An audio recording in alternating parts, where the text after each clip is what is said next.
Hello guys, in today's video I will be showing you how to fix uh, Amazon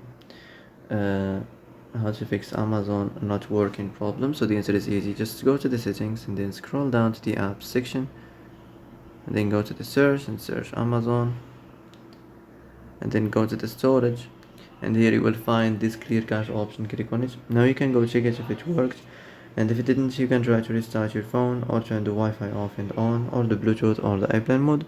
Also you can try to clear data, but be careful. If you clear data, all these applications data will be deleted. This includes all files, the settings, the accounts, the databases, etc.